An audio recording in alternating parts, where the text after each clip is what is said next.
할렐루야. 아멘. 네, 오늘도 아름다운 서영교회 주일 예배 오신 여러분을 주님의 이름으로 사랑하고 축복합니다. 오늘은 사도행전 1장 1절에서 11절 말씀 내 증인이 되리라 라는 제목으로 말씀 전해드리겠습니다. 지난 8월에 이제 강남구에 그 300mm 이상의 그 폭우가 내려서 많은 피해를 입었습니다. 아파트 단지가 침수되어서 전기가 끊겨서 피난을 하는 등 수재민이 따로 없었죠. 저희 아파트도 앞동에는 정전이 되고 엘리베이터가 작동이 되지 않아서 불편을 겪었다는 얘기를 들었습니다. 아무리 최첨단 시스템을 도입한 아파트라 하더라도 집중호우에 전기가 공급되지 않으니 속수무책이었습니다. 이런 현상은 우리의 신앙생활에도 적용이 되는데요. 아무리 지식이 많고 재물을 많이 가지고 있는 권력자라 하더라도 진정한 행복은 영적 전기를 공급받는 것입니다. 그렇지 않으면 이 많은 지식이나 재물과 권력은 무용지물이 되고 맙니다. 그러면 우리를 하나님 앞에 바르게 서게 하고 행복하게 살도록 하는 그 영적 전기는 무엇일까요? 다름 아닌 성령입니다. 사도행전은 예수님이 부활 승천하시며 지상에서의 사역을 마무리하고 제자들에게 그 사역을 성령으로 이어가도록 제자를 준비시키시고 성령으로 무장하여서 증인의 삶을 살라고 하십니다. 먼저 사도행전에 대해서 잠시 살펴보면 사도행전은 누가 썼습니까? 네, 답이 나와 있죠. 네, 누가입니다. 누가는 두 권으로 된 한 권의 역사서를 저술하는데 하나는 누가복음이고 나머지 한 권이 바로 사도행전입니다. 사도행전은 AD 30년, 그러니까 예수님의 부활 승천 이후부터 AD 62년 바울이 로마 감옥에 가택연금 되었을 때까지 그 30년 동안의 일을 기록한 것입니다. 사실 사도행전의 저자가 누가이다, 아니다, 알 수 없다, 이런 견해들이 많이 있는데 많은 학자들이 그럼에도 불구하고 누가가 그 저자라고 주장하는 근거는 누가복음과 사도행전의 그 통일성입니다. 누가복음 1장 3절에 보면 데오빌로 각하에게 차례로 써 보내는 것이, 또 사도행전 1장 1절을 보면 데오빌로여 내가 먼저 쓴 글에는 라고 데오빌로가 동일한 수신자임을 언급하고 있습니다. 또 누가복음은 예수님의 사역을 예루살렘에서 끝내고 있고 사도행전은 제자들의 사역이 예루살렘에서 시작되고 있습니다. 또 예수님은 십자가의 죽음과 부활을 통해서 구원을 이루셨다면 바울은 구원의 복음을 확장시켰습니다. 그래서 누가복음에서 성령이 제자들에게 임할 것을 말하고 있고 사도행전에서는 실제 그 성령이 부어지심으로 불같은 성령이 임하는 성령의 시대가 도래했음을 말하고 있습니다. 그러니까 누가복음과 사도행전은 한 사람의 저자 누가에 의해서 한 가지 목적, 성령의 사역을 가지고 기록된 책이라는 점에서 마치 사도행전은 누가복음의 후속편 같습니다. 그러면 누가복음과 사도행전이 쓰여진 그 목적이 무엇일까? 첫 번째로는 예수님의 그 십자가 사건으로 성취된 복음이 유대인에서 이제 이방인으로, 또 팔레스타인에서 온 세계로, 그러니까 지역과 인종의 그 장벽을 넘어서 예루살렘에서 로마까지 복음이 어떻게 전파되어지고 있는가를 보여주기 위해서입니다. 그리고 두 번째로는 제자들이 세상 어디에서나 말씀을 선포하고 있다는 것을 보여주기 위함입니다. 그런데 이보다 더 중요한 것은 세 번째 이유인데요. 기독교의 합법성을 보여주기 위해서 누가복음과 사도행전이 쓰여졌습니다. 사실 기독교는 그 치명적인 약점을 가지고 있습니다. 무엇인지 아십니까? 기독교의 수장이라고 하는 예수님이 십자가에 달려 죽으셨습니다. 이것은 무엇을 의미하냐면 당시 로마에서는 반역죄를 저지른 정치범들이 십자가형을 당했습니다.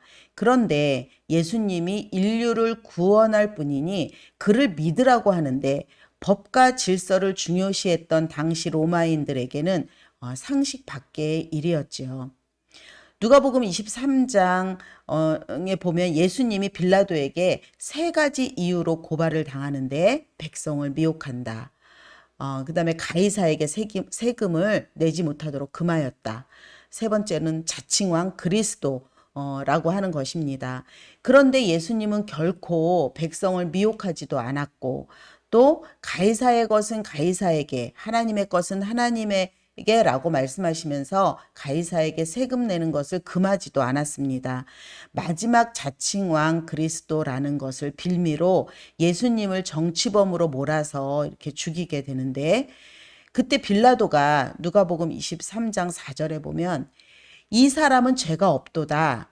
14절에서도 죄를 찾지 못하였다. 22절에도 그에게서 죽을 죄를 찾지 못했다. 라고 3번이나 무죄를 선언합니다. 그럼에도 불구하고 유대인들이 하도 우겨대니까 어쩔 수 없이 죽이게 되었다는 겁니다. 누가복음 23장 47절에 또한 그 백부장의 그 고백이 있죠.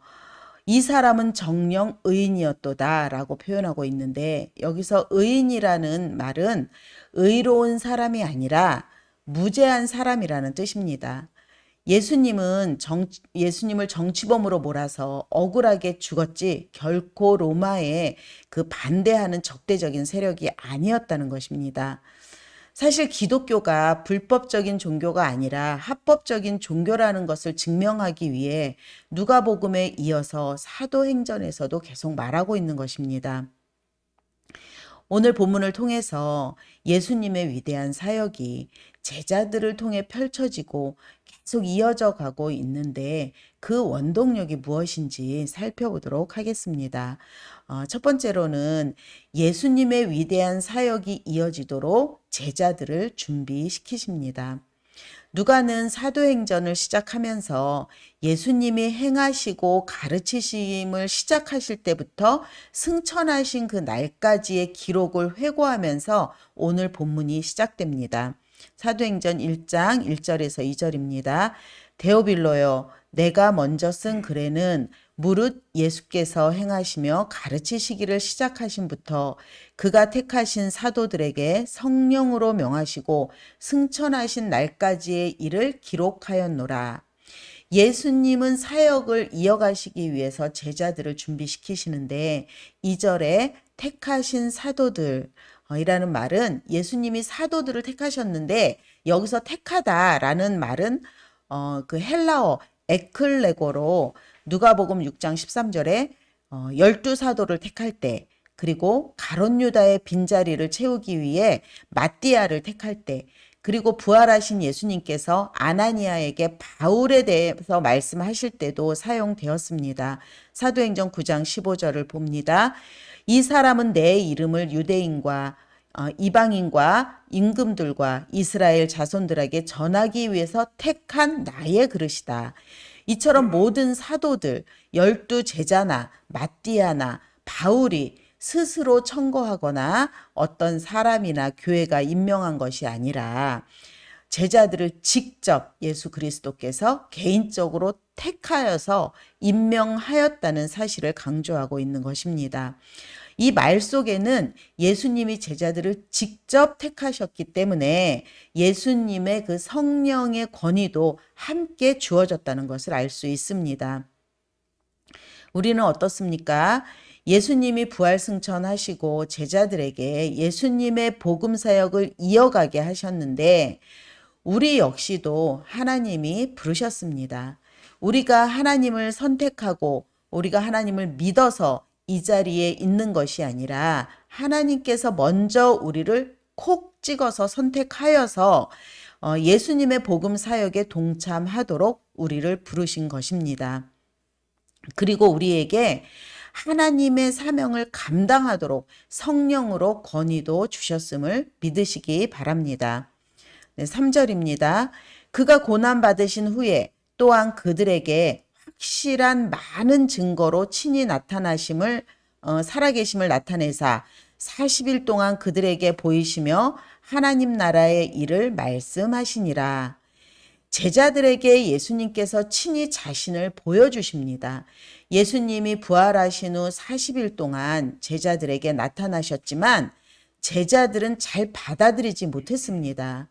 예수님의 부활은 매우 낯설고 믿기 힘든 현실이었죠. 왜냐하면 죽은 자가 살아났다는 것은 이 세상의 질서에 어긋나는 것이기 때문에 믿을 수가 없었습니다. 그래서 예수님은 다양하고 확실한 부활의 증거를 제자들에게 보여주십니다. 예수님의 손과 발에 그 못자국을 보여주시고 또 제자들 앞에서 음식을 드시고 도마는 직접 예수님의 그 못자국 난 손을 만져보기까지 했습니다. 이렇게 예수님은 40일 동안 제자들이 눈으로 보고 귀로 듣고 함께 음식을 먹으면서 만질 수 있었던 것은 예수님이 실제적으로 육신의 몸으로 부활하셨기 때문에 그것을 제자들에게 확인시켜 주는 것이었습니다. 그리고 예수님은 제자들에게 한 가지 사항을 분부하셨습니다. 바로 예루살렘을 떠나지 말고 아버지의 약속을 기다리라는 것입니다. 4절과 5절 제가 읽습니다. 사도와 함께 모이사 그들에게 분부하여 이르시되 예루살렘을 떠나지 말고 내게서 들은 바 아버지께서 약속하신 것을 기다리라.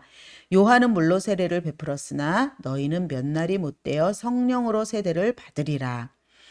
네, 4절에 아버지께서 약속하신 이 말은 바로 성령을 주시겠다는 약속입니다.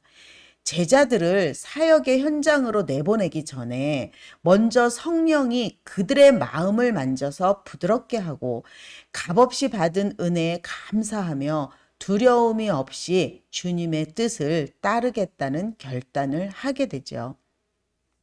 하나님은 약속하신 것을 반드시 지키시는 분입니다. 아브라함에게 하늘의 별처럼 많은 자손을 주시겠다고 약속하셨고 또 아들을 주시겠다고 약속하셨는데 그 모든 약속을 성취하셨습니다. 하나님의 약속은 유효기간이 없기 때문에 때로는 사람이 기다리지 못하고 다른 방향으로 갈 때도 있습니다. 그러나 그런 우리를 탓하지 않으시고 우리의 성품에 맞게 선하게 인도하시는 하나님을 믿으시기 바랍니다. 네, 5절입니다. 성령으로 세례를 받으리라. 이 말은 무슨 뜻일까? 무슨 의미일까?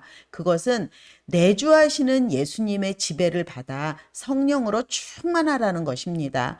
마치 물속에 흠뻑 잠기는 것처럼 성령에 완전히 사로잡혀서 성령을 덧입고 성령을 의지하여 성령의 인도함을 받으라는 것입니다. 예수님의 사역이 제자들에게까지 이어질 수 있는 그 열쇠는 바로 성령이었습니다.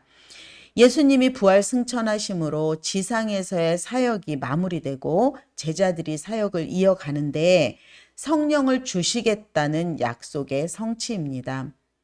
이제 나는 끝났다. 너희들이 알아서 해.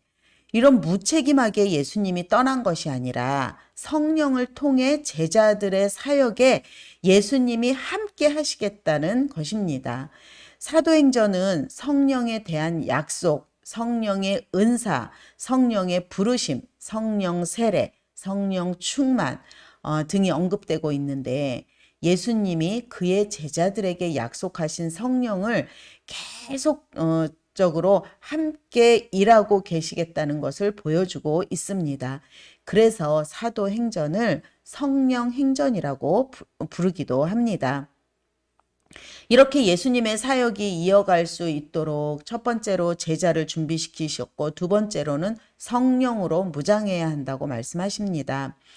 예수님께서 부활하신 후 40일 동안 두 가지를 가르치셨는데 하나님의 나라와 성령입니다.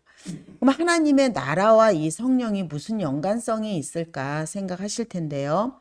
성령이 임했다는 것은 하나님의 통치가 시작되었다는 뜻이고, 하나님의 통치가 시작되었다는 것은 결국 하나님의 나라가 임했다는 것입니다. 그러니까 성령이 임했다는 것은 곧 하나님의 나라가 임했다는 것입니다. 제자들은 부활하신 예수님께 이스라엘의 회복에 대해서 질문합니다. 6절, 그들이 모였을 때 예수께 여쭈어 이르되 주께서 이스라엘 나라를 회복하심이 이때니까 하니, 이스라엘 나라의 회복에 대한 제자들의 질문은 잘못된 것입니다. 제자들은 하나님 나라의 본질과 성령의 관계를 오해했습니다.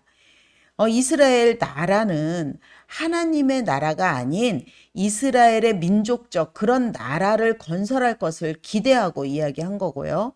또 회복하다는 말은 역시 정치적이고 영토를 지닌 나라가 될 것이라는 것을 기대하면서 한 말입니다. 또 이때는 그 나라가 즉각적으로 회복될 것을 기대한다는 것입니다. 이들의 잘못은 예수님께서 회복하고자 하는 하나님의 나라를 민족적이고 정치적이고 영토적으로 임박한 것임을 오해하고 질문한 것입니다.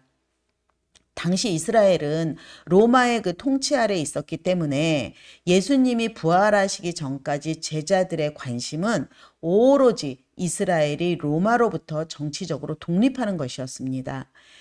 제자들은 예수님이 이제 부활하셨으니 이스라엘의 독립에 주도적인 역할을 하실 것으로 기대하고 있었습니다. 그래서 제자들은 예수님에게 하나님 나라의 회복에 대한 질문을 한 것입니다. 예수님의 대답은 7절입니다. 이르시되 때와 시기는 아버지께서 자기의 권한에 두셨으니 너희가 알 바 아니요. 때와 시기는 하나님께 속한 것이니 너희가 알 바가 아니다 라고 말씀하시면서 궁극적으로 너희가 해야 할 것은 8절에 있다고 말씀하십니다. 오직 성령이 너희에게 임하시면 너희가 권능을 받고 예루살렘과 온 유다와 사마리아와 땅끝까지 이르러 내 증인이 되리라 하시니라. 다시요. 오직 성령이 너희에게 임하시면 너희가 권능을 받고 예루살렘과 유다와 사마리아와 온 땅끝까지 이르러 내 증인이 되리라. 이 사도행전 1장 8절 말씀은 사도행전 전체의 그 제목과도 같습니다. 예수님께서 부활하신 후에 제자들에게 몸소 자신을 보이시면서 본격적으로 복음 전파를 준비하게 하셨습니다. 사도들에게 그리스도가 고난을 받고 제3일 만에 죽은 자 가운데서 살아날 것과 또 죄사함을 받게 하는 회개가 예루살렘에서 시작하여 모든 족속에게 전파될 것을 예루살렘과 사마리아와 땅끝까지 이르러 내 증인이 되라고 명하신 것입니다. 그러니까 핵심은 모든 민족에게 가서 예수님의 증인이 되라는 것입니다. 제자들의 하나님 나라의 본질과 성령의 관계를 오해한 이런 오류를 바로 잡아주시면서 하나님 나라의 특성을 말씀하십니다. 하나님 나라는 영토가 아니라 통치의 개념이다. 왜냐하면 하나님 나라는 성령으로 주어지는데 성령이 우리 가운데 임하여 성령이 충만하게 되면 복음이 팔레스타인을 넘어 이제 수리아, 그리스, 로마까지 또 구브로까지 하나님 나라가 확장되어진다는 것입니다. 그래서 구약에서는 열방이 이스라엘을 중심으로 이렇게 모였다면 이제는 예루살렘에서 온 세계로 온 민족, 모든 민족으로 제자 삼으라는 전 세계적인 사명으로 이렇게 확장되어진다는 것입니다. 예수님은 이스라엘뿐만 아니라 이방인을 포함한 온 인류의 구주이심을 강조하는 것이죠.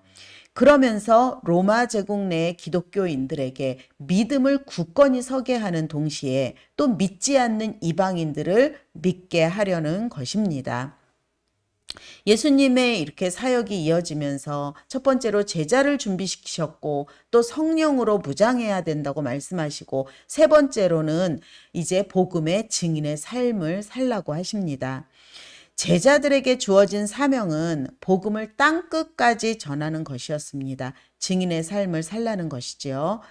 복음을 위해 부름받은 자들은 교회와 또 복음에만 이렇게 집중을 해야 합니다. 부활하신 예수님은 제자들이 보는 가운데 하늘로 올라가셨습니다. 9절에서 11절은 그 승천에 대해서 묘사하고 있는데 제가 읽어보겠습니다. 이 말씀을 마치시고 그들이 보는데 올려져 가시니 구름이 그를 가리어 보이지 않게 하더라. 올라가실 때 제자들이 자세히 하늘을 쳐다보고 있는데 흰옷 입은 두 사람이 그들 곁에 서서 이르되 갈릴리 사람들아 어찌하여 서서 하늘을 쳐다보느냐 너희 가운데서 하늘로 올려지신 이 예수는 하늘로 가심을 본 그대로 오시리라 하였느니라.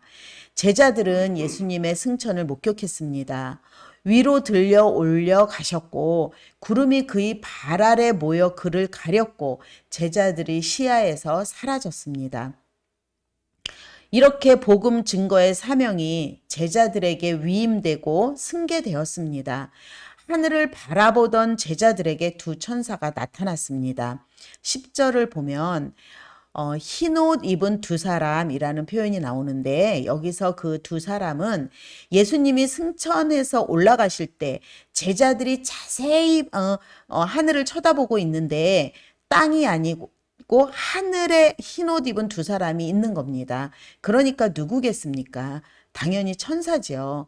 누가복음에는 천사 혹은 두 사람이라는 표현이 여러 번 등장을 합니다. 24장 4절에도 예수님이 무덤에 갔을 때 시체가 없어서 근심하는 두 사람, 마태복음 28장 2절에는 큰 지진이 났을 때 요한에게 말하는 두 천사, 또 누가복음 9장 30절에는 예수님이 변화산 사건에서 변형될 때 양 옆에 있던 두 사람, 즉 여기서는 모세와 엘리야를 말합니다.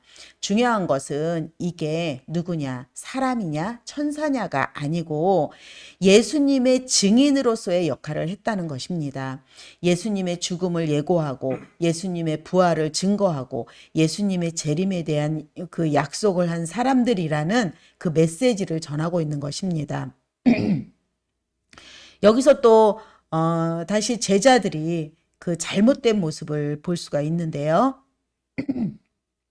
11절에 왜 그렇게 하늘만 물끄러미 쳐다보고 있느냐라고 천사가 말합니다. 이것은 예수님께서 다시 오실 때까지 제자들이 하늘만 쳐다보면서 공허한 생각을 하지 말고 예수님께서 명하신 복음 증거의 삶을 감당하기 위해 증인의 삶을 살라는 것입니다. 그들이 첫 번째로 관심을 집중해야 하는 것은 하늘이 아니고 땅이라는 것입니다. 하늘의 별을 바라보며 몽상가로가 되는 것이 아니라 증인의 삶을 살아야 된다는 것입니다. 예수 그리스도를 필요로 하는 이 땅에 잃어버린 영혼들을 불쌍히 여기고 그리스도의 심장을 가지고 세상을 향해 나아가야 합니다.